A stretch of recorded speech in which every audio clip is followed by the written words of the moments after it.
college basketball fans, welcome back to the College Ball Show. He's Marshall, I'm Chris, and we're here to discuss everything going on, mostly on the court in college basketball. Now, hoop season is really starting to peak, or at least build to the peak, I should say. Obviously, we all know when college basketball peaks, and that won't be for a good month or so, a month and change. I think it's 5 weeks, actually. Right around that time. But we are back. We did a show, Thursday? So we're back at you right after the weekend. Definitely a variety of things to talk about. You know, there was some really, really good games. There's an overtime game that my co-host doesn't want to talk about, but we're going to be forced to talk about it. Maryland, we just talked about this off air. Maryland got a huge win on Friday night. Yesterday, just blowout Central. Just smack you in the face Sunday at home for the teams, including Marquette in Houston. And then, like I said, a variety of games to begin the show with recap from the weekend. Michigan State and Villanova. Probably wishes March Madness started a couple of weeks ago, because right now they're falling. They need some help, no doubt about it. I mean, not help to get in the tournament. They just need a stopgap, basically. So we're definitely going to recap some of these games that are going on, or went on, I should say. And then we're going to look to Tuesday, Wednesday, all the way into the weekend, Saturday and Sunday, for some of these big matchups. Because last week, we talked about how on paper it could be the best weekend as of right now. But there are a variety of great matchups, like I said, that we'll get to as well. And, of course, we have to revisit our crappy pick of the week, which I'll tell you what, man, it's starting to get fundamental. It's starting to get automatic. Okay, I'm going to slow down. But anyway, if this is your first time listening to the College Ball Show, you can find it right here on blogtalkradio.com/Rope-It-Up-Radio. It streams live at archives right here on Blog Talk, but you can find it under the Rope-It-Up Radio podcast. I'm speaking of the College Ball Show all across the board, whether it's Apple Podcasts, Player FM, Spreaker, Stitcher, iHeartRadio. We're also part of the Grueling Truth Sports Podcast Network, which can be found anywhere, including Spotify. In fact, you can use your Siri or Alexa. There's TuneIn and Spotify to find the platform. And while you're at it, why don't you head on over to thegruelingtruth.com. That's thegruelingtruth.com, not .net, although it'll still send you there, but they did change that. Thegruelingtruth.com. It's basketball, football, baseball, boxing, everything in between. They got a great sponsor over there, betnow.eu, with the promo code TGT. And one more thing. If you're thinking about cutting the cord, or you have and you're not happy, there's a lot of college basketball going on, and it's not all on ESPN Plus, although there is a big one. The biggest ESPN Plus college basketball game, I'd say, coming up this weekend. But, if you're thinking about, man, I just need some sort of affordable, package. You're sick of paying $150, $200 for cable, right? I got something for you. I use it myself. It's called AT&T TV Now. It's a live streaming cable, 7-day free trial, no annual contract. You can stream it anywhere. Like I said, though, 7-day free trial, but the plans start as low as $60. They have the cloud DVR. That's AT&T TV Now, live streaming cable. Now, if your internet sucks where you live and there's not much you can do about it, they do have AT&T TV, and that is a growing brand, whether it's here in Minneapolis, whether it's in New York, parts of New York, parts of Florida, parts of Texas, all the way up to Seattle and Tacoma and Washington, the Midwest, St. Louis and Kansas, Topeka, Washington. It's really, or Wichita, I said. It's really all over the place, and it's growing. That's AT&T TV. But the TV Now, if you do have good enough internet, because that obviously, I'm just going to be honest with you, that does play into it. You can try that 7-day free trial. Okay. All right. So I'm going to go ahead and bring in my co-host and see how he's doing on this fine Monday it's not afternoon, Monday night. Hey, what's happening, Chris? I'm doing great, man.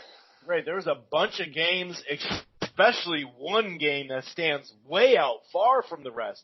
But of course, if you've listened to the podcast before, guys, you know I'm just giving my co-host here some shtick because it's North Carolina basketball fans. But I'm doing good, man. I'm doing good. I was pretty amazed is kind of strong, but Maryland getting that win at Illinois was pretty damn good, man.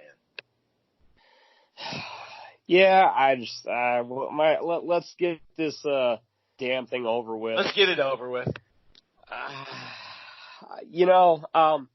As I said on the pod last Thursday, this is a rivalry that's been around for a long time. It was actually really crazy going up into the game last Saturday. In the past 100 games, it was 50-50 head-to-head, and they'd scored the exact same amount of points. So, I mean, if you want to talk about, just a crazy, tight rivalry for however long, this is it. Just two teams that obviously don't like each other. It's been fun to watch. I mean, ever since I was a kid, I think since about 8 or 9 years old, I've missed 3 Duke Carolina games where it's God knows what I was doing. So it's always been a fun watch. And, this one. You better have been knee deep in. Oh, forget it. I'll keep letting you talk. Carolina was obviously the underdog in this game. They were 7.5-point underdog. And they're at home, which normally never really applied in that situation. So, they played a good game. There was up tempo. They played with hustle. They played with a lot more, just pride and enthusiasm I've seen all year. And I mean, you had momentum for basically the entire game. And then to blow a game where you're up 13 with roughly 5 minutes to go, just kind of symbolizes the kind of year we've had, where it's just couldn't make free throws. We're taking really dumb shots, just turnovers,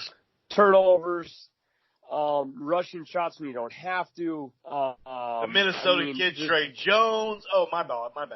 He did his part. I'll say that. We sure as hell had no answer for him down the stretch. I mean, that kid literally took the game over on his own shoulders and just said, okay, well, yeah, this game's mine. That's fine. I got you. And we had no answer stopping him. He scored almost, I believe, 18 out of 21 points. I believe it was 15 in a row. All the announcers seem to think that once the Duke big fouled out, that, okay, it's a ball game. It's a wrap. And their Duke's big goes out, and all of a sudden that Jones kid just becomes, unguardable. And, I mean, obviously for the big highlight plays you would have seen on SportsCenter, obviously Duke is down. He has to miss the free throw on purpose. I mean, he just literally shoots up the perfect miss shot. It bounces over everyone's head to the right. Super perfect, dude. It was like an angle. It went to a spot where only he could get it. It's what the hell was that? I know. That was something. That was a hell of a shot. I'll give him credit, man. You pulled off the missed free throw off the rim bank, and then he gets the ball and he's able to kind of do a little sidestep dribble between two guys and hit a nice jumper. And he give him credit for all the moves he did. And even then, getting into overtime, Duke gets up 6 early after a complete meltdown. Carolina, you really can't even have excuses. You were up 13 at home and you pissed away a lead. And then you have kind of a fluky way to get into overtime. But then you even get up in overtime where we had the ball, we were in control, and, Duke got up 5 early in OT, and we had answered back. And again, we're up by 3. And then just had another basic meltdown. And Duke was able to miss a free throw, with it being we're up 1. Yeah. Duke misses a free throw. They tip it out, with about 6 seconds to go. Everyone the ball almost got out of bounds, but Duke's able to hold on to the ball. A guy chucks up a shot, and one of our guys didn't box out. And of course, the Duke guy is right there for a perfectly timed ball that literally hits him right in the hands. And the second that shot going up, I'm like, yeah, that made it on time. So Man, I don't even know where to start. Awful collapse, bad free throw shooting. We showed the inexperience that's plagued us all year. I mean, I could rant about 8 different things, but just overall, Chris, the saddest thing is the fact that we played a really good game, and this would have been could have been a season changing moment, or it could have been something where like, okay, man, maybe, I mean, obviously we're a long ways away from the tournament, but okay, maybe this win gets us on a 3 or 4 game win streak, or, so it kind of gets the mojo back with the team and everything, get a little more confidence in our step or something. And we did that for about 36 and a half minutes, and then just crumbled down, and that kid made that Jones took over, and a little bit of bad luck there at the end. But again, Carolina put themselves in that situation for bad luck. That was like, oh man, we got screwed. Duke got lucky. No, we effed up that much that we deserve to lose that game, and that's all I got. Yeah, you're right. And just at the 52nd point of the game, Trey Jones, and obviously he's a Minnesota kid, so that's why I'm extra happy. I can give 2 shits about either of these teams, besides watching them play and all that, but I don't cheer for them. But, when you got a Minnesota kid like they did a while back, I'm pretty sure the Badgers know his name, Tyus Jones. Trey Jones' brother, bucket at 50 seconds left. 2 free throws right in the 40-second mark. This is just keeping him in the game. Made layup. Back to these are all back to a 2-point games. 4 seconds left, free throw. We talked about the missed free throw, made the jumper. It didn't stop. Made his jump, made the first bucket, made another jumper, made 2 more free throws. Like he was really clutch, like the Joneses are from Minnesota in college. Let me preference it by saying that. But yeah, man, that was a tough one, because either way, it's one of those games that, maybe North Carolina gets some confidence and they somehow, do really well down the stretch, carry that momentum into the ACC and tourney, and then they frickin' run the table and get to the tournament or something. You never know. But forget all that. I mean, that's a possibility, but forget that. Let's just say in general, it's always good to mess up the other side in that rivalry. And that would have been, if you look at the RPI and how, or the net, not the RPI, my bad. The net RPI, no, the net rankings, they're like 89th or something like that. So that would have been that would have hurt them as far as seeding. So yeah, you get to smack Duke around and beat them that year in a down year, and that's like your biggest game. And also, you get to spoil a potential seeding, alignment for your rival too. So, but that, as far as just looking at it from a non-rooting aspect, except Trey Jones, because he's from Minnesota. Did I say that about 8 times? I think I did. It was fun. It was fun. I was watching that shit late night.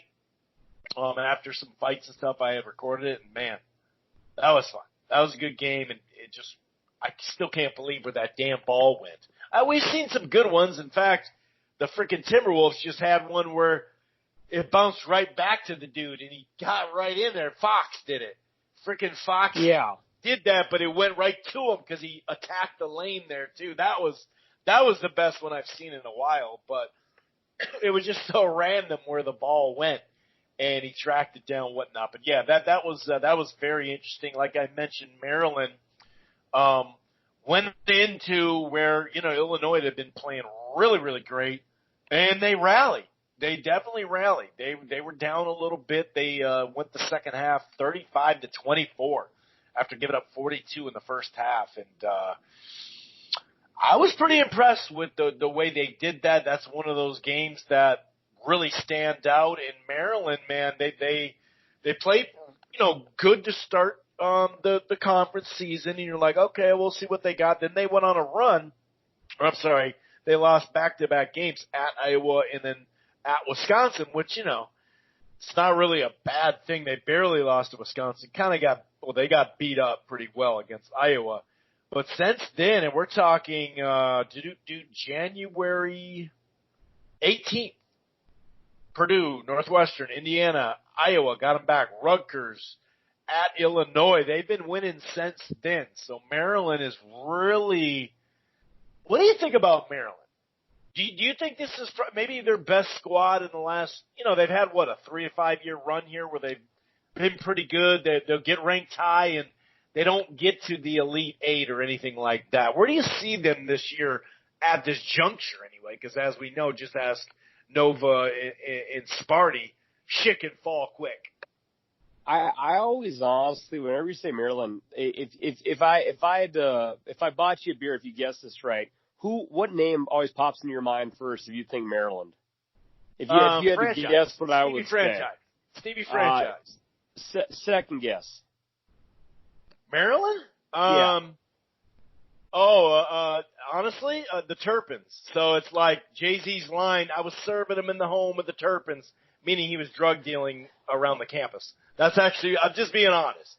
All right, well, what comes to your mind? I always think Juan Dixon, man. I remember that they had back when that there was, it used to be really fun because, and honestly, Chris, I bet a lot of people, like, I'm talking like I'm some old ass person, but I bet a lot of our listeners or people don't know that, like, Maryland used to be in the ACC with Duke and Carolina. Like, it used to literally be, I was a diehard Tar Heels fan and hate Duke. And when Maryland played Duke, I was kind of like becoming a huge Maryland fan because they had the animosity against Duke that we had too. They're obviously we're kind of like Carolina Duke was number one rivalry, but Duke and Maryland, man, that used to be some fun shit. And I mean, so back in the day, obviously Maryland had their great runs there with Gary Williams. They've not had a super great run since, obviously, but it's hard to replace the run he had. But overall, you're right, Chris. This is one of the better Maryland teams we've seen of late. They pretty much have for the past 5 or 6 years always become ranked, but they've not made that deep tournament run that they used to with the guys we're joking around about right prior to this conversation. So is this finally a Maryland team that could make a deeper run? Possibly, but I think a great parallel we can make to them is West Virginia. Because every year we've done this podcast for probably the past 5 years, it's always like, man, West Virginia just won 5 or 6 games in a row. Look out for them. And then our dumb selves always, they don't win more than a game or two.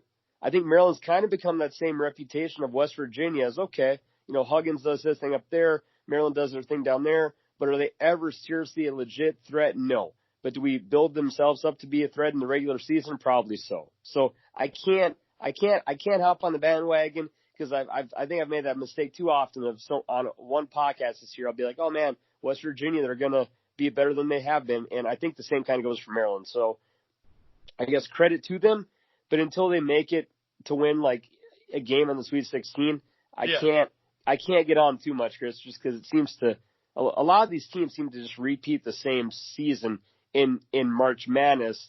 It just doesn't seem to change much. It's not all that different than Virginia and Villanova for a chunk of years, right? Because True.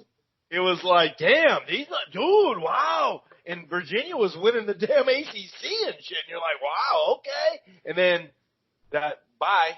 I mean, Nova, remember they couldn't make it out of the Sweet 16. Oh yeah. They'd be the number one seed too, Mm-hmm. So, right. yeah, I mean, I think it's maybe a poor man's den because it's not like Maryland is constantly, every other year winning the Big Ten, but they're up there, though. And they're always, they can get in the top 15 and top 10 and all that. So, yeah, it's kind of interesting, man. It's kind of interesting. We're going to keep, definitely ties on there. Speaking of a hot team, Louisville, without the strippers, or at least maybe they keep them in the closet. It's not like out in the open. You know what I mean? I don't know what it is.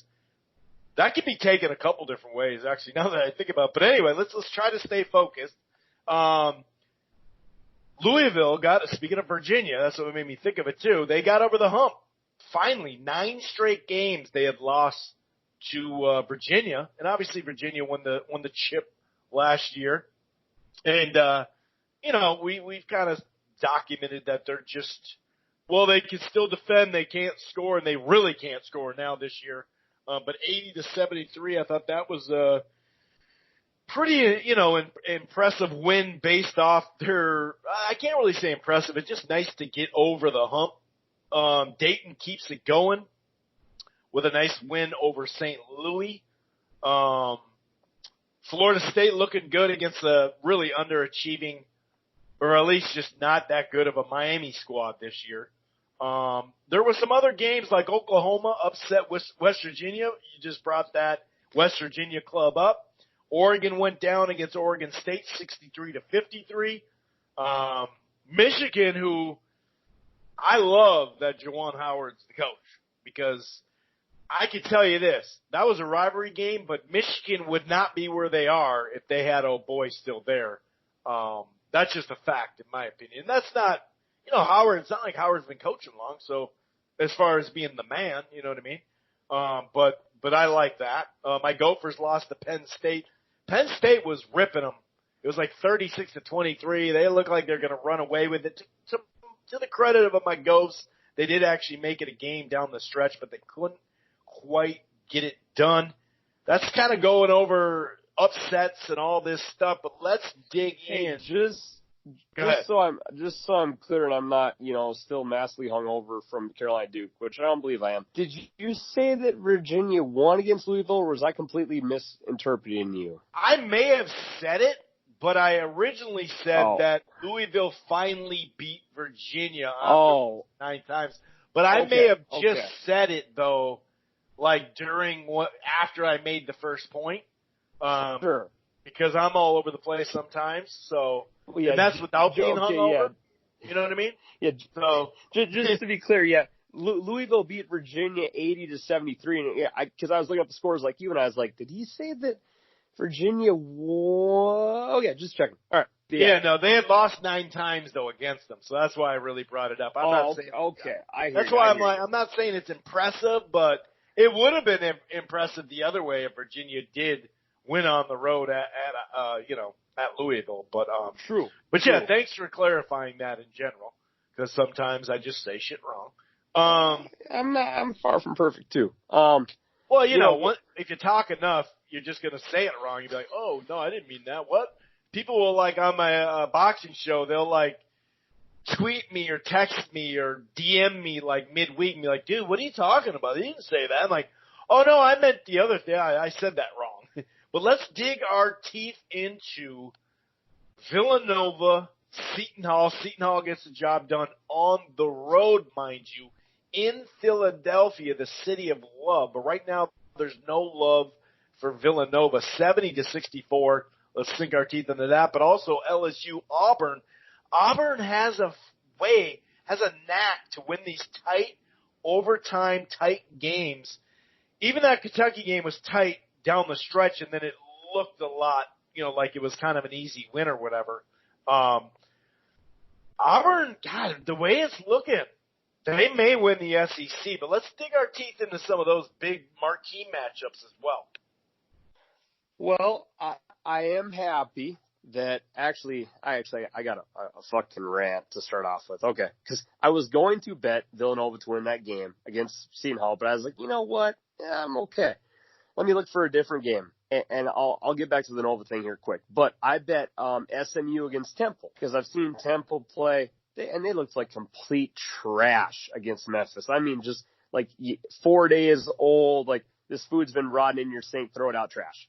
So I saw SMU was -2 against Temple on Saturday morning during that time of the Seton Hall Villanova game. I was like, okay, SMU -2. I know they're on the road at Temple, but this Temple team is garbage. So I'm at my softball game coaching that sport now too. And I check my phone and I see that I have SMU -2. They're up 48-31 at half. Thinking, okay, that should be good. So keep checking as the day goes on. Keep checking as the day goes on. It goes from a 15-point lead down to 12, down to 9. Up 3 points with 2 minutes to go. Start bricking free throws. Temple gets up 3 with 12 seconds to go. Temple fouls SMU point guard. Dude named Jolly hits all 3 free throws. We're going into OT. I'm thinking, okay, SMU blew it. Temple had their chance. Obviously, Temple is going to lose the momentum. SMU takes care of business. No, Not really.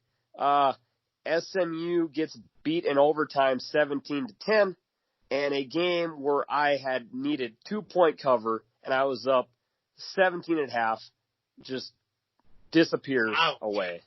Yes. Needless to say, and I'd actually had a pretty good day, but that kind of pissed off and ruined my day. So I go home, and then, of course, I get to witness the Carolina Duke situation. That's what a man gets when you're going to gamble on sports. You're going to have days where the gambling gods are on your side, and some days where they just pour a drink of water over you and just laugh at you. But moving on to the Seton Hall Pirates and Nova. Again, I'm happy I didn't bet Nova because I thought they were going to win. Part of it, Chris, was because what we talked about last show, Nova's a good team. Obviously, they got the great coach. They have everything. They have all the pieces. They got their regular kind of scrappy guard with the Italian last name. But they've been in a funk. I mean, this team is now 7-4 in conference. Seems like they can't find an easy game on their schedule to save their lives. They keep losing. And to give credit to Seton Hall, the team I doubted when we picked this game last show, I actually picked Nova just because Seton Hall at times looks like they've played down to their opponents. They came ready to play this game. They had a rebounding margin that was decent. Their free throw shooting was really well. When I saw Seton Hall play, I believe it was DePaul a week or two ago, they were like a 55% free throw shooting team, which obviously is really poor in college basketball. Not that a team should be, going for 85, 90, but a good college basketball team, Chris, in general, is normally, mid-70s. Yeah. And this game, roughly, you're aiming for 74 to 77. Teams who are in the 80s are obviously pretty elite for college basketball. Elite, shout out to PJ Fleck. Yes, sir. Just got a tight end that everybody wanted. Okay, we can get back to the subject. Sorry. But they were 13 of 15 from the line. That's 86%. They had a rebounding margin in offensive boards and defensive boards. Miles Powell, 19 points. He's always going to kind of be their go-to guy. And another big thing that came back was McKnight. Quincy McKnight for Seton Hall is kind of like their second go-to player. He'd had a really bad fall in the game prior, and some thought he was done for the year. Some thought they didn't know what to think. It was just kind of one of those, we'll just have to see what the medical people say. And it turned out to be a really minor sprain, and he actually ended up playing in the game and scored 14 points. So, needless to say, another nice win for Seton Hall. You're now 10-1 in conference. You're in one of the better conferences in the country. Again, I've been loving them too much. Probably become a damn homer for the Big East, but it's just been fun to watch. And yeah, I couldn't get you to watch the Big East 10 years ago, but now you love this fucking beat. No, I'm just kidding. You watch. But I mean, you're 10-1 in conference. You have one of the best players in conference. And the other thing they have nice, Chris, is they have that center named Gill, who I believe now has 21 blocks in the past 4 games. So you have a star point guard and a big that he's obviously not really offensively gifted. But if you have a legit dude in college basketball that can basically protect the rim because you're never going to get that 3-second call, that's a huge piece to have. I mean, because there's so many guys in college basketball, they have the ability to drive and beat their man off the dribble. But that help side defense for having to do that just as a blocking threat. Okay, maybe I saw that game, he only had 3 blocks, but I bet you there was probably another 7 or 8 shots where it won't show on the stat sheet, but dude's going in for a layup. It's like, oh shit, got to pull it back out. Or you put up a shot that, it's just a brick. So they just keep adding pieces together, and they're a fun team to watch. And I think people are starting, what I've seen from the prediction shows, Chris, is they're looking at a potential 2 seed. And credit to them, because I don't think many people at the start of this year, unless you're like a diehard Seton Hall fan, even then maybe realistically that's even asking too much. You have to have like a pirate tattoo on your freaking arm. I know. Yeah, I mean, they're looking at 2 seed, man. That's a hell of an accomplishment, but they seem to have all the pieces needed. Yeah, I thought Nova was going to do it as well. I thought the key would be Bay, and damn, he played good. He fouled out, but he played good. But then you look around, 4 for 14, 2 of 8, 4 of 15. Like, they didn't shoot the ball well. They didn't play good enough down the stretch. And like you said, credit to Seton Hall, dude. I mean, I was talking, that they got out-rebounded, like, 51 to 28 or something like that. And it was like 40 to something to 30 or something like that this time. So that obviously wasn't going to be a problem. That big, though, like you said, he does block, but got like 2 or 3 rebounds. I know he only played like 20-something minutes, but it's kind of interesting. But you're right, and it also, it adds to the perimeter defense as well because, if you got somebody like that, you're going to take a risk or two that you normally wouldn't, which obviously, could pay off for you big time. But it'll be interesting to see once they, it looks like we're going to go over the conference races and update you on that, but it does look like they got that, regular season wise anyway. So it'll be interesting to see when these games start to heat up down the stretch. And we're talking mid-March down the stretch in the actual tournament. I think that'll be interesting. Looking at that Auburn LSU game, and like I said, Auburn is just not a lot of people talking about them. 21-2 though. They were I can't remember. They got to 16-0 or so. They got pretty far with the unbeaten. Then they lost back to back, I believe. And they've been playing good, man. They got that big win over Kentucky. And this game was, I think they were up by 11 was LSU, and with 10 minutes left or whatever. And it was 63-52. 7:23, and the way it was going, it felt pretty good, but Auburn down the stretch did what it had to do to force overtime, and they've been really good at winning these tight ball games, man. And sleeping on Auburn, I think we all have, but if memory serves me correctly, they had a pretty good season not long ago, like last year. I think it's literally just been progress ever since Bruce Pearl took over there. I think at the very first people are you're hiring this guy. He has issues in Tennessee. Obviously, right. He's a hell of a coach, but are we going to dig ourselves in a little bit of trouble here? What kind of guy we bringing in? And I mean, for all we know now, there's no trouble. And that dude just knows how to coach. He just knows how to be a hell of a coach, to make it simple. And he enjoys that up-tempo game. Obviously, a lot of college in general is kind of up-tempo, but I think that he's perfected. The system works out really well. He always seems to have a couple of guards that are scrappy as hell. If they need to press, they can do it. He's developed a really good system for himself there in Auburn. And realistically, Chris has kind of put them back on the map. Because, I mean, for as long as we've done the podcast, almost as long as I've known you, it's been Auburn football. And if you think Auburn basketball, you almost go back to Charles Barkley. Now, I'm not saying there weren't a couple of times since Barkley's been there that they made the tournament and stuff, but realistically, it really has been since Barkley up until now where you really kind of care to think about Auburn basketball. But for the past 3 years, you've been making Sweet 16 runs. Obviously, last year was the Final Four. I mean, this team is just on track again to have another hell of a season. I mean, 21-2, I think besides maybe Gonzaga, Duke and San Diego State and Gonzaga, yeah, right. you got Baylor. And I think it's fair to say they got a tougher conference than San Diego State, tougher conference than Gonzaga. Are you sure? You could maybe, I guess, flip a quarter. You could have kind of a long debate on if you would put the SEC and ACC, who's better. I would probably ACC is a little more top. I don't know. But anyways, no, they're having another nice, incredible season, Chris. And there's no reason not to think they won't make another deep run. I just mentioned especially a with that while coach. Ago, I mean, what would he do at Tennessee? It'd be like, oh, we're like a 7th seed. Yeah, we're going to the Final Four. I know. And as I just said on the podcast about 15 minutes ago, I'm not going to believe in Maryland or West Virginia to make a deep run in the tournament because they almost never do, despite how good the regular season is.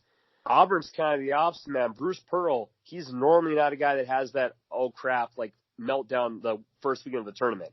He almost is taking his guys always deep into the tournament. And, I mean, realistically, they had 2 losses back-to-back. They lost at Alabama, which was their first loss of the year, and then they followed up with a loss at Florida. And at Florida, I think, was kind of those were 2, I guess, weak spots for them. But since then, they've won their past 6 games. And now they get to get revenge against Alabama in their next game in a couple of days. Then you got at Mizzou and at Georgia. I mean, neither of those teams are that great. And then you go in Tennessee and Ole Miss at home.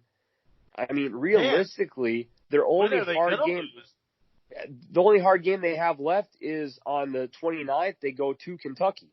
That's kind of their last game where you would expect them to lose. And obviously no college road game is ever a gimme, but Bama at home, go to Mizzou, go to Georgia, host Tennessee, host Ole Miss, go to Kentucky, then you get A&M and go back to Tennessee.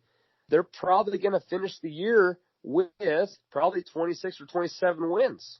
And, I mean, now you're looking at a really damn good resume. You're looking at potential 1 seed, depending on how the conference tournament goes. But I'm telling you, Chris, they average 79.6 points a game. So they're averaging almost 80 points a game, which is 25th best in the country. And that's probably a little harsh because I bet there's a couple of teams in that ranking who play in conferences where they just run up and down the court against shit teams. So you're averaging a great amount of points. You average 41 rebounds a game, which is 13th in the country. I mean, they just have another well-oiled machine, and I would expect them to make a nice deep run, and they could easily probably finish the SEC with only maybe 3 losses this year at most. That's putting together another very nice resume. Yeah, no doubt about that. Anything else you'd want to talk about recap-wise before we start getting to these games Tuesday, Wednesday, Thursday, and all the way to the weekend? Just, we were talking about this before we got on the air, I guess, for our pod, but man, shout out to Rutgers. Like, you come to the Big Ten and you're kind of the joke of the conference, especially for football. I mean, ever since Ray Rice, that great man left the football team, they haven't done much. And the basketball team has never really been much, but they've been slowly making progress, and the progress is finally now starting to pay off. Because I don't even care what kind of record you have overall, but if you're 16-0 on the road at home, that's a hell of an accomplishment. We were just saying they were playing Northwestern yesterday. They were down around 15 at half. But they got back together, went on kind of just a elongated run in the second half. And they have a point guard named Baker who's definitely got a little bit of swagger to him. But just credits Rutgers. We always kind of like to give shout outs to teams who don't normally get talked about a lot. But again, you have not lost in your home court yet. That's something to be pretty damn impressed about. And Chris, barring like a real massive letdown, Rutgers is going to the tournament.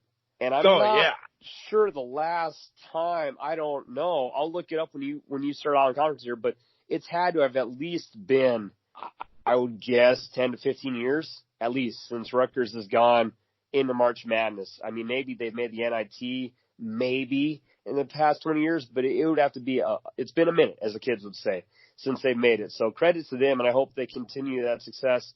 I just hope it doesn't come against your Gophers. I don't think the Gophers have played at Rutgers, have they yet this year? No. Oh, okay. Well, that's a good thing, then, Chris. Yeah, right. Okay, fair enough. And it'd be a hot minute. It wouldn't be just a minute. It'd be a hot minute. That's what the kids are saying. And by the way, I'm always trying to improve my lingo. Right. Well, I'm on Twitter a lot, so that's the only reason why I know that stuff. But Word. The great football player Rice, right? You said great man. Or maybe you were just that was said with a grin. Okay, that's what I thought. I just wanted to make sure so people aren't like, oh, so they think that guy's a great man. No, exactly. Not at all.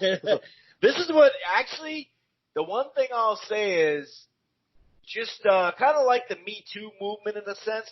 He kind of Me Too'd the NFL because we finally got something on tape, and it was like, oh shit, okay, so how do you feel about it? It kind of made you go, oh damn, wait a second, do we have a problem going on? I'm not sure. And then, yeah, we do. And we do as a country in general. But especially like, you could tell, what kind of fucking, suspension they gave him. You know what I mean? But then they give my boy AP for, doing wrong too the whole year off. But anyway, that's NFL.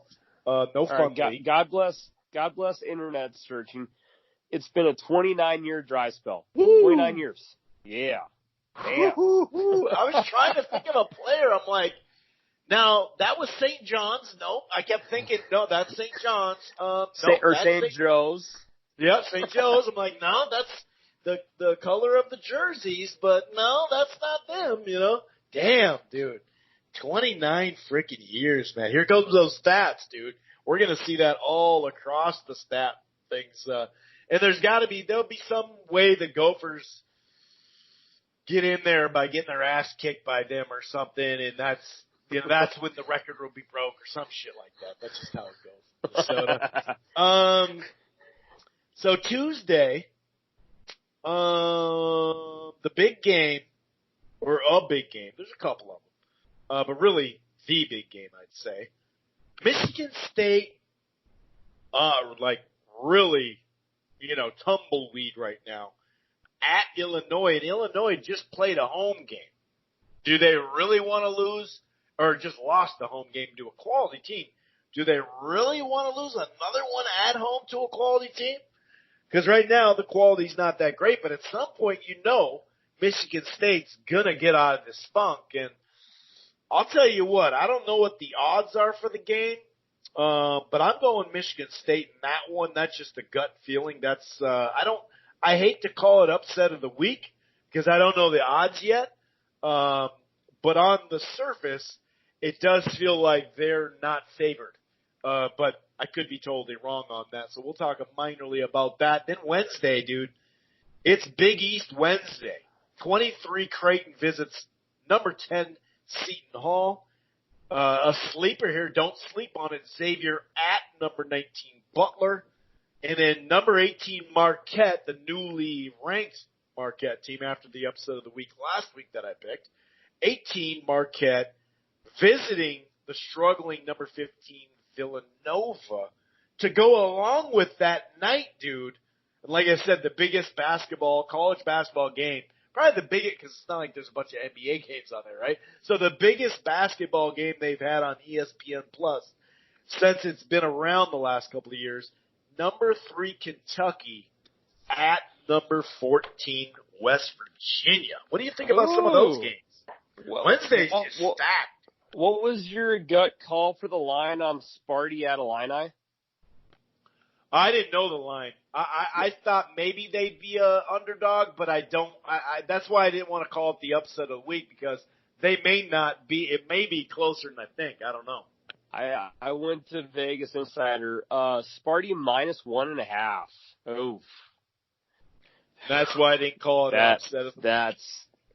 That is a very tempting bet, man. If you're just going on confidence and just the way Illinois has been playing, I might be looking at Sparty that day because I'm probably gonna be looking to bet Illinois that game because and also I was going to ask you, I'm not exactly quite sure what is wrong with Michigan State. Now, as I've said before, I love college basketball. I watch a lot, but you can't watch every single team play or else you'd go insane. You mentally would fry yourself out. But the times I have seen Sparty play, they've been smacked. Now, I realize that I've only watched them mainly play on the road, and obviously any team on the road in the Big Ten is getting pressured. But is it maybe the fact, Chris, that either this Cassius Winston isn't maybe the best player ever, or he really just doesn't have that much. He just doesn't have that much support.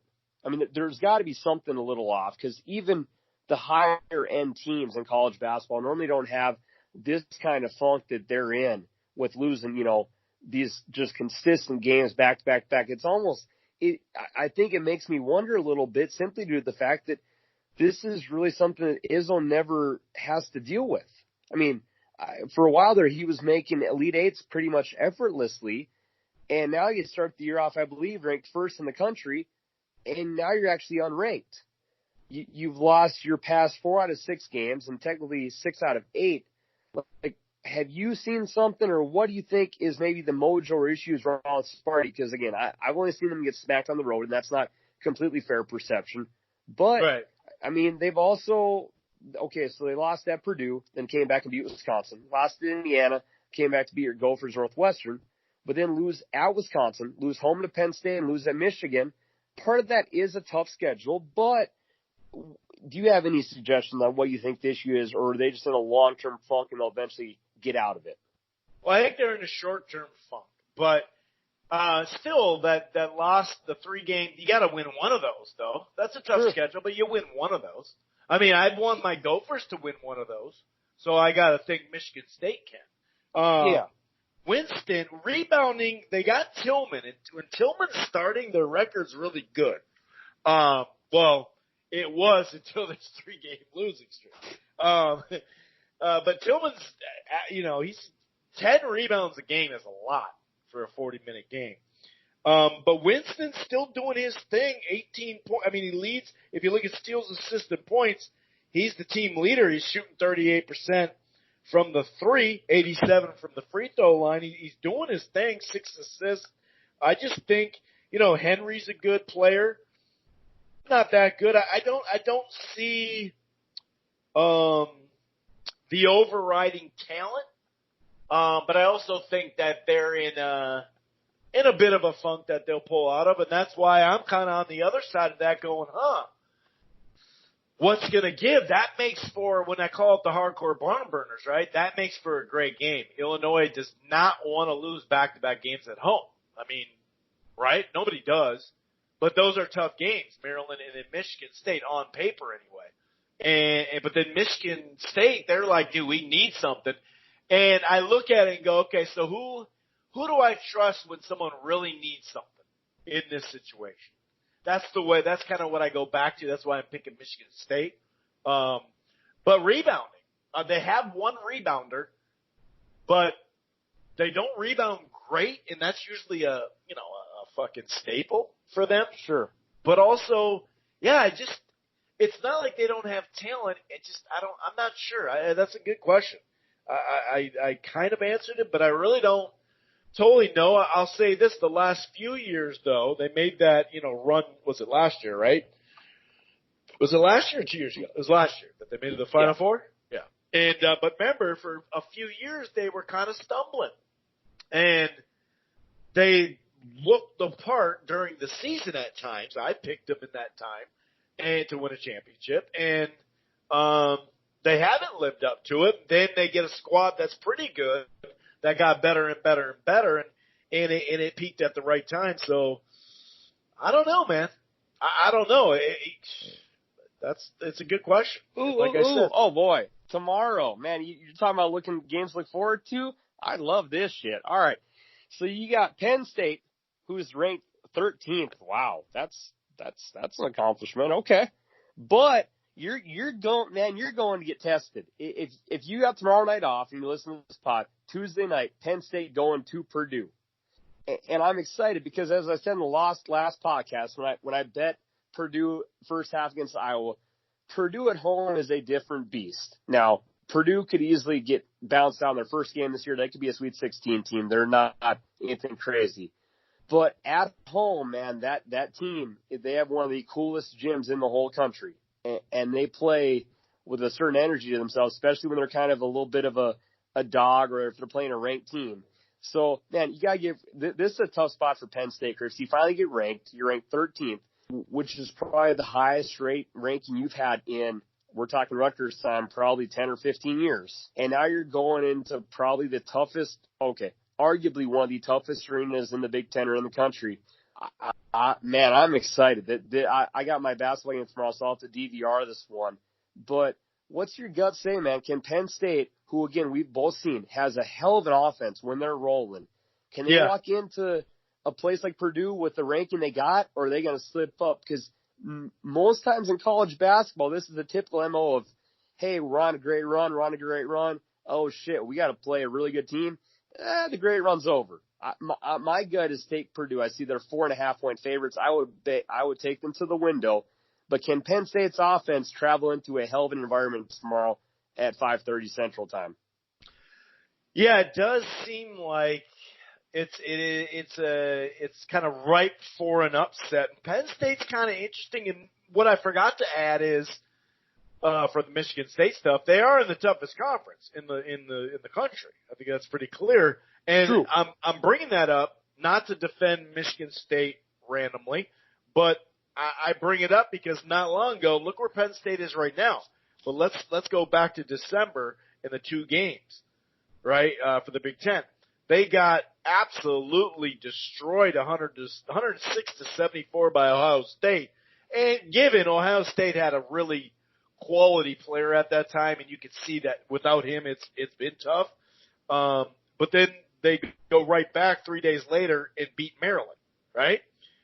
They start out, nice win at home against a ranked Iowa team, lose at Rutgers, lose at Wisconsin, lose at, you know it, miss Minnesota. That's a tough run. They're all, 2 out of the 3 were on the road. But since then, so that Minnesota game was January 15th. Since then, Ohio State, Michigan, Indiana, at Nebraska, at Michigan State, and then home. Yeah, and then home at Minnesota. So when I'm looking at it, I'm like, man, they're making a run. They are impressive. However, you know, I think they're due for an upset. I really do. Well, and upset in a way to get rid of their rhythm, because they are at a 4.5-point underdog. But you know, can they keep going, man? This literally upset the fact that they're 13 in the country. Yeah, you're right. They're ranked above Purdue, yes, but from a gambling perspective, they're a dog. But this is literally the college basketball gods testing us. Okay, you've been on a roll. You've been playing great ball. Now you got to go to a really tough spot. Can you do it there? I mean, if they do it there, man, they'll be top 7 or 8 next week if they can pull that one off. So, sorry, I saw that matchup and I was like, oh man, that is definitely one we're talking about, because it should be a fun game. I guess in my mind, I think Purdue's probably going to win by 20, because that's kind of what they do at home. But that'll be a fun one to at least watch and see how things play out at the start of the night. Yeah, definitely. What about Creighton? I'm not going to go over the rankings again, but Creighton, Seton Hall, Kansas at West Virginia. That's a huge. West Virginia definitely needs that game if they want to have any shot at trying to tie for the conference or whatever. And then Marquette, a hot Marquette team, going on the road into Philadelphia, facing Villanova, just off of numbers and odds and all that type of stuff, and talent and coaching and all. The buck has to stop someplace. I like Villanova over Marquette. I just don't see them continuing to lose at home like this. They're at least going to stop the bleeding to an extent. But, God, if Seton Hall had to go to Creighton, I may pick Creighton. But the way it's gone sometimes in this conference, although not for Seton Hall because they're clearly ahead, but I'm looking at that one going, man, are they going to get big-headed? Probably not. But what do you think about some of those games on Wednesday? Because like I said before, it's jam-packed. It seems like we're talking about a Saturday, honestly, man. This and my basketball season's over, and so I'll be able to stay up a little later, not wake up as early as much, man. I'm getting a treat Wednesday. Damn. Creighton's become my adopted team just because my Tar Heels have broke my heart this year, so I had to at least hop on a wagon of a team who at least can make the tournament. I'm not going to not throw away my Tar Heel gear, but I got to cheer for someone who can go to March. And Creighton's kind of been that fun team who they if they're hot, Chris, they're one of the better teams in the country just because they live and die off that up-tempo running and shoot the three. And their defense has improved at times.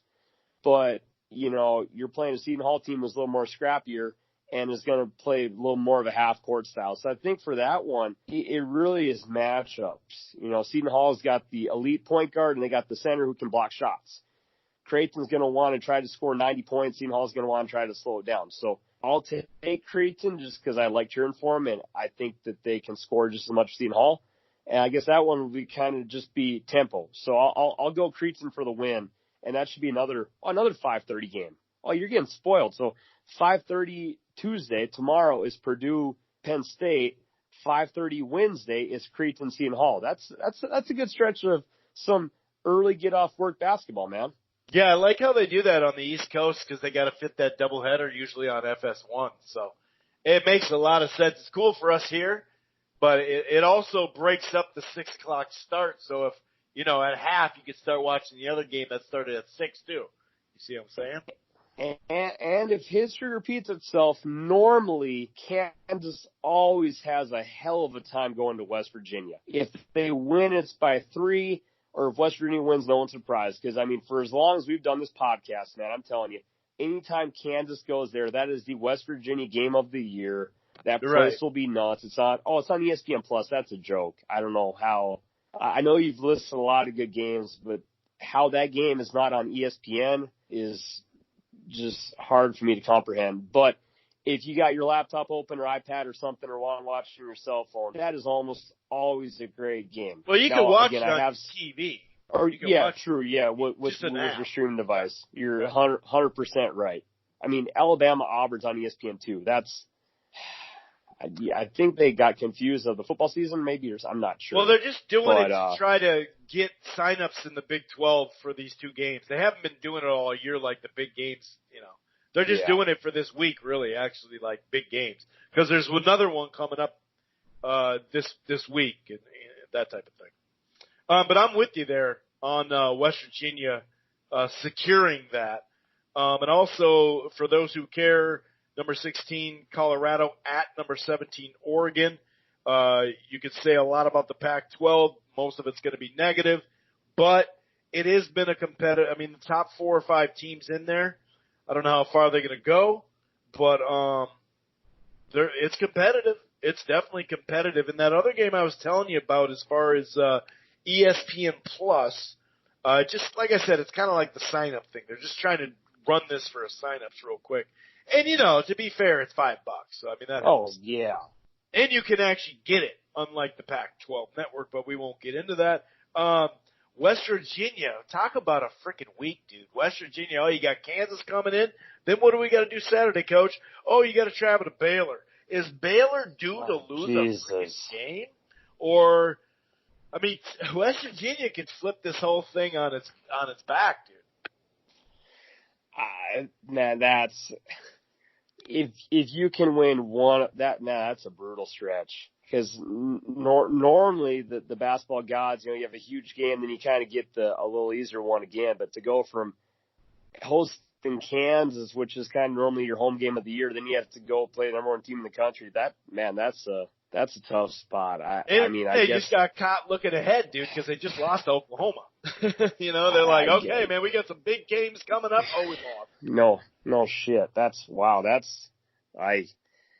I mean, if they can win either of them, I mean, obviously they're not in fear of missing the tournament, and that you can't really put together much of a tougher stretch than you can imagine with that. Good luck to West Virginia.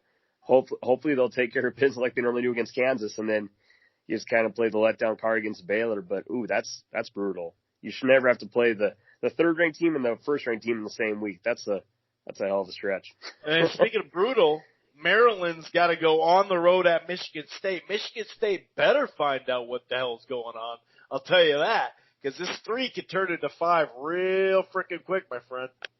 Yeah, and Maryland, to give them credit, there's a couple teams in the Big Ten that seem to enjoy winning on the road. They've kind of figured that MO out. They're one of the few teams proving people wrong. Okay, you know, we'll take a road win. We're good with that. That's no issue at all. So not many teams have solved that crime yet, but Maryland's done a pretty good job of figuring out how to win games on the road. So, yeah, if you're Sparty, you're already going through a losing streak no one's used to. The longer that goes, the more stressful it gets, the more worried people get. You know, all it takes, Chris, really is that one big win. But I don't know. We'll see. I wouldn't take Sparty in that game. I would be a little weary of Maryland. I would stay away from gambling on that one. Yeah.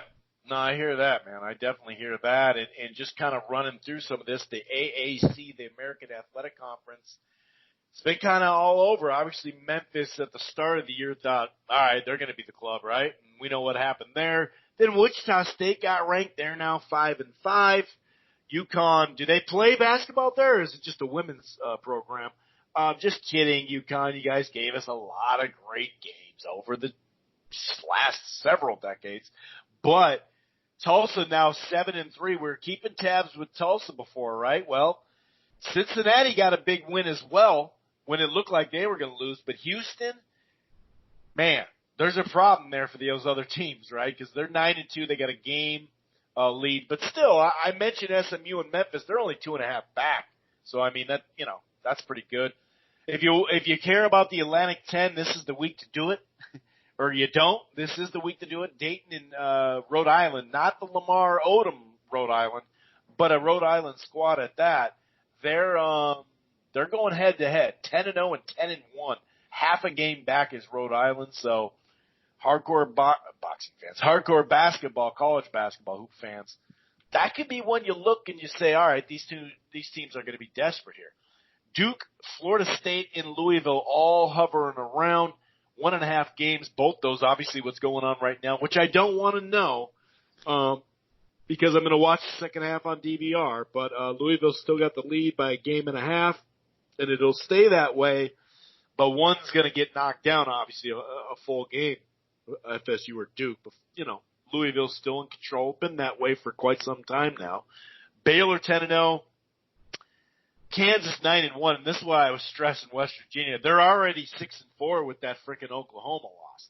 So, you win these 2 games, yeah, that notches you up, but desperate times, man. And then Seton Hall, dude, they're just cruising. 3-game lead right now, 10-1.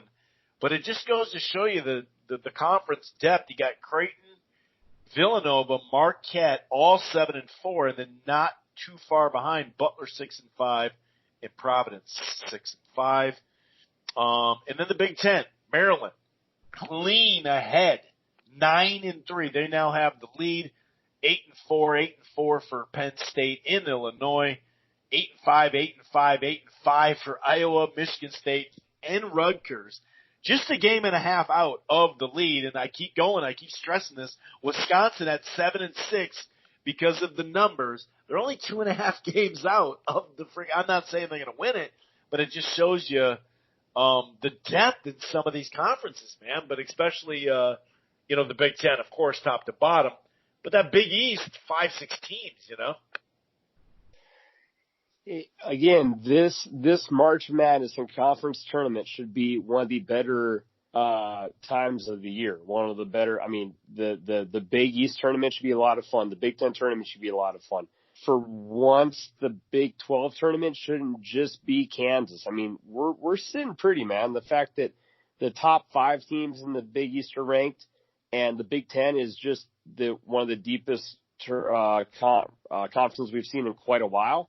I mean, when the ACC tournament isn't really the top notch or one of the best tournaments, that means we're sitting pretty good, man. That should be a really enjoyable week.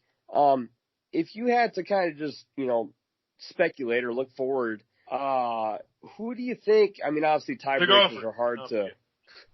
I mean, the fact that, man, Maryland, Penn State, Illinois, I don't think many people had those top 3, Chris. I mean, Iowa, even shit.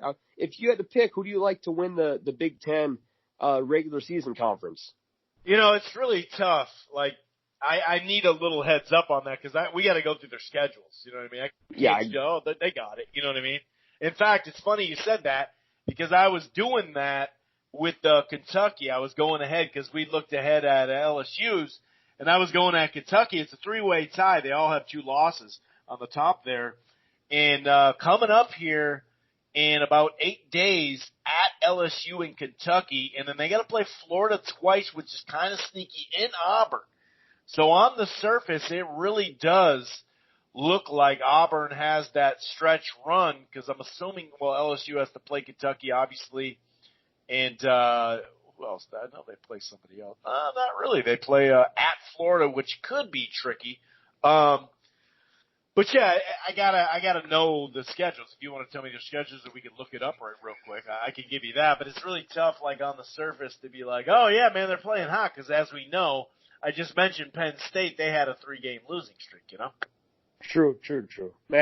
Yeah. Well, nonetheless, the Big Ten is loaded. It's gonna be yeah. We're sitting good. I guess we got to make our weekly Pac-12 news update. It's still, we still got 2 ranked teams. The year's not done. Okay. You got Colorado ranked 16th, who's now in first place. That's not been the story for most of the podcast year.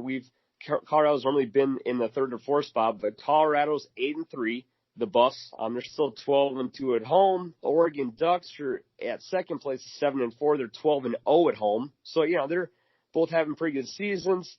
And then you got the Arizona Wildcats, Arizona Sun Devils, and USC Trojans at 6-5. So again, it's better than what it's been of late. which doesn't say a whole lot, but it says something, Chris. Yeah, it does. No, it is competitive. I mean, you can look at Stanford. What are they? It is. What's Stanford, like 2 games out or something, 3 games out? They're not even that far. They're like 5 down. They're 5-5 in conference play, 16-7 on the year. So I mean, they're probably a potential bubble team. I guess it's hard to say how they did in their non-conference, but right.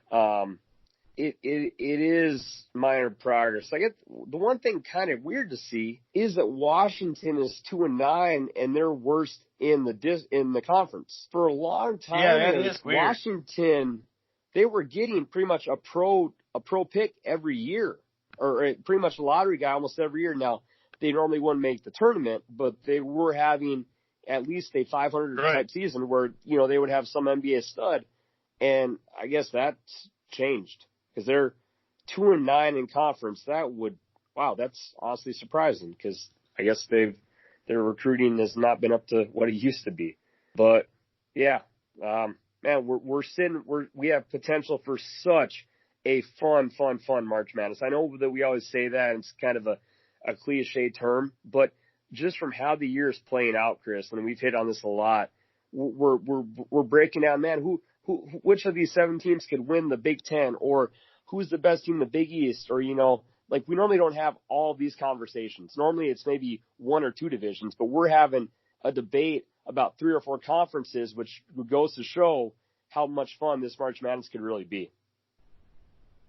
That the Gophers are going to, it just goes to show the Gophers are going to cut down the nets. So, right now, are you all like on the first 4 in? Are you on the bubble? Are you guaranteed in? Where are your boys like essentially right now for looking big picture for making the tournament?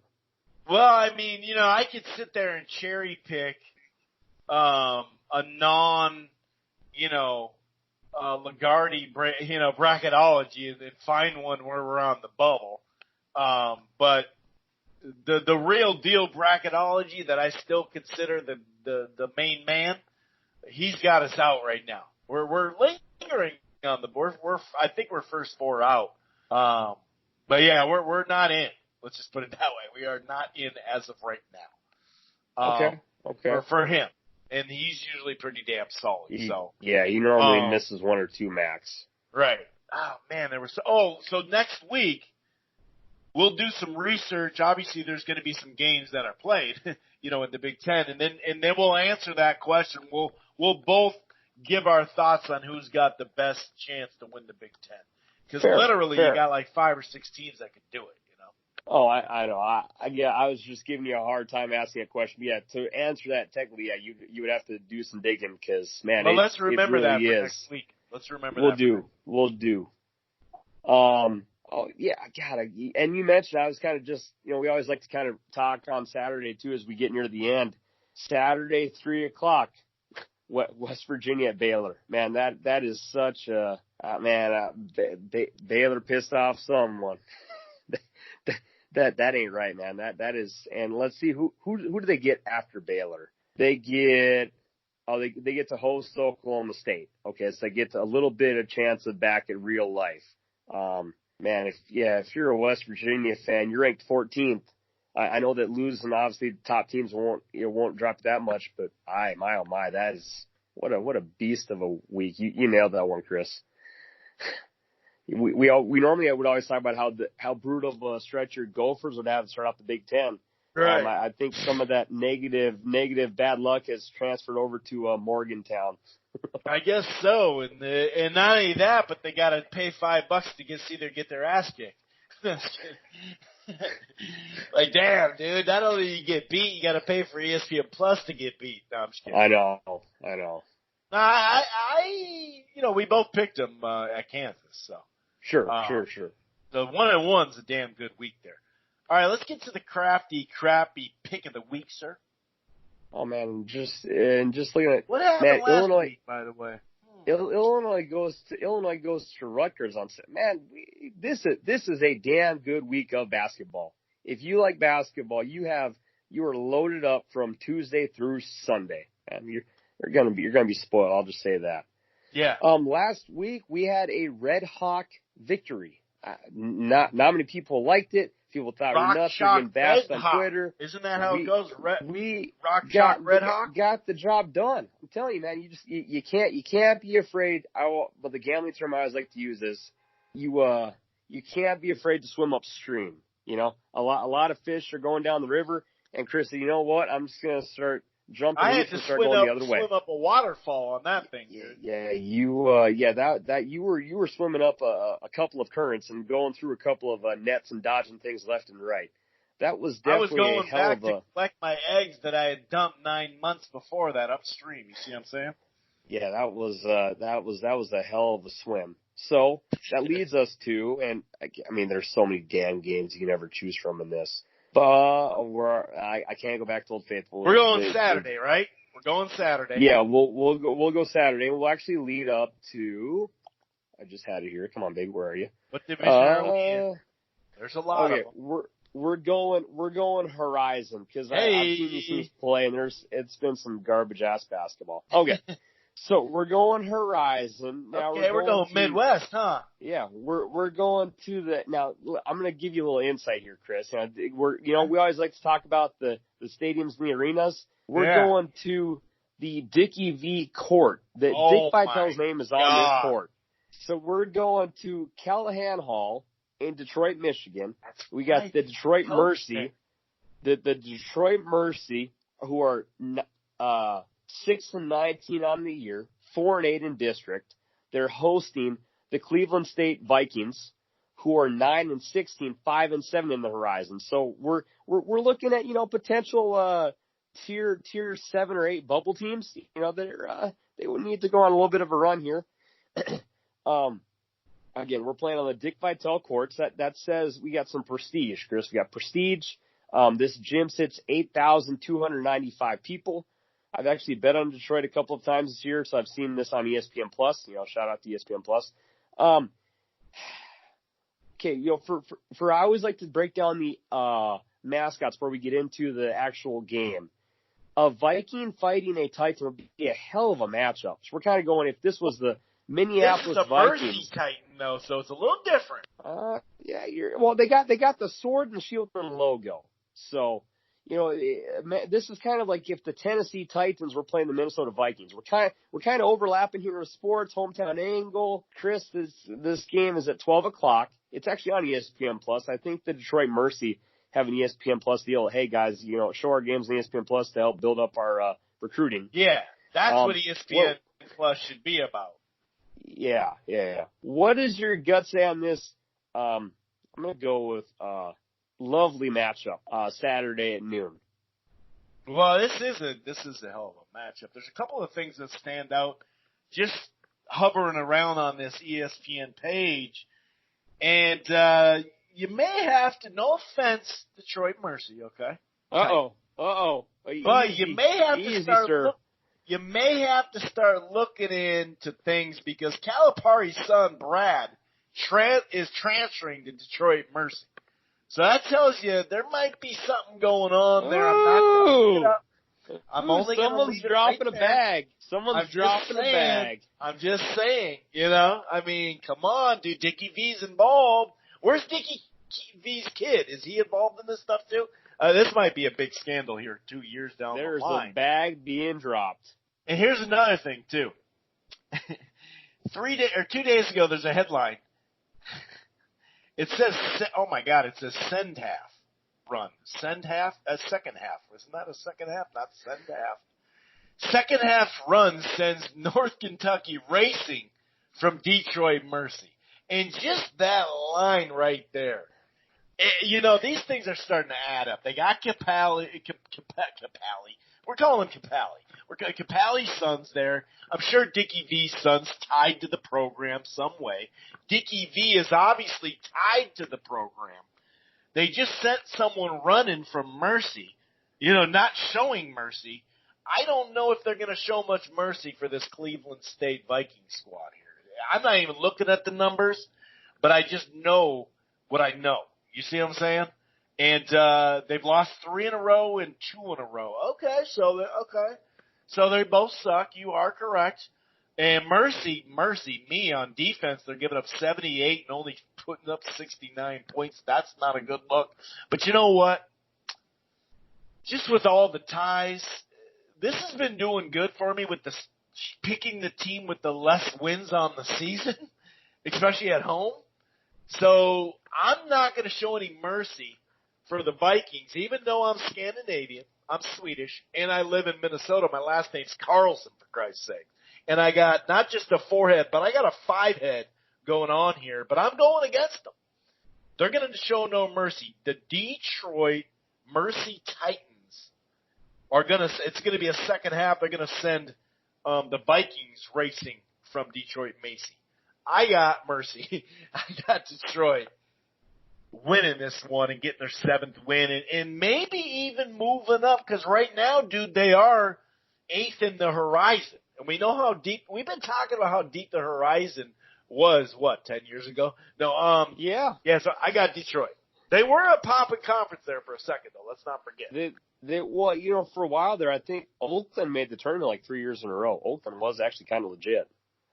But that's now Oakland's 3-9 in conference. So those glory days are over, unfortunately. Yeah, man.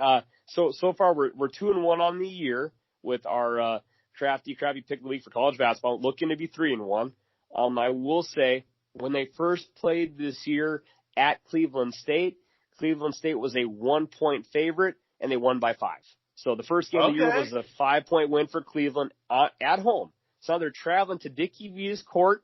You know, we got news headlines going on Twitter for the Detroit Mercy. I like where your head's at, Chris. And also, just for the name game, Antonio Davis is the name of Detroit's leading scorer. That's also the same name of a former, pretty good NBA player for the Pacers. They had the Davis brothers. So I think there's a little bit of a link there. Nonetheless, big, strong. Oh God. And I forget who I was talking to, but it always messes with me because if you watch FS1 now, which I do because I'm Big East guy, they have the same jingle or intro in every news break of what they used to do for NBC playoffs. Dun, dun, dun, dun, dun, dun, dun, dun. And every time I hear that damn jingle, even though I know what's coming, I always think back to like Jordan, Bulls, Knicks, Pacers, Heat. That messes with, and like, damn, Marv Albert, like, I don't know how they got the copyrights to that shit, but I was like, man, that is just ultimate flashbacks, like when basketball was a tough ass sport. So yeah, just, Fox, man, you're doing a good job of bringing in the listeners who are a little bit older, who always have that flashback of, oh, dude, I can't leave this game. I might see Jordan come on the court. Yeah, that's funny because for boxing once in a while, or a lot of times they'll use the NFL soundtrack music too. Oh, it's kind of funny. Yeah. Wait, I know this. And then they started out, even though he's gone now, but they started because he just doesn't know boxing well enough. But Chris Myers too. So they had the music and then Chris Myers, and it's like, oh shit, this is perfect for casual fans, Sure. Well, on that note, we have another week. Honestly, this might be the best slate of games from Monday to Monday. We have a Wednesday that is loaded. This Wednesday coming up is probably just as good as any Saturday we've had this year, and you're getting spoiled on a Wednesday. So I'm looking forward to a lot of great basketball on Wednesday. And for the rest of the week, Chris, I'll be back again soon. I won't have any heartbreak because Carolina doesn't play Duke for at least another 3 weeks, and I can try to focus on that one. But until then, the boys are out. Stay warm. The spring is coming. You can move to Texas and get spoiled with weather, or suck it up. And the spring is coming when March Madness comes. So the boys are out. Have a great week. Peace.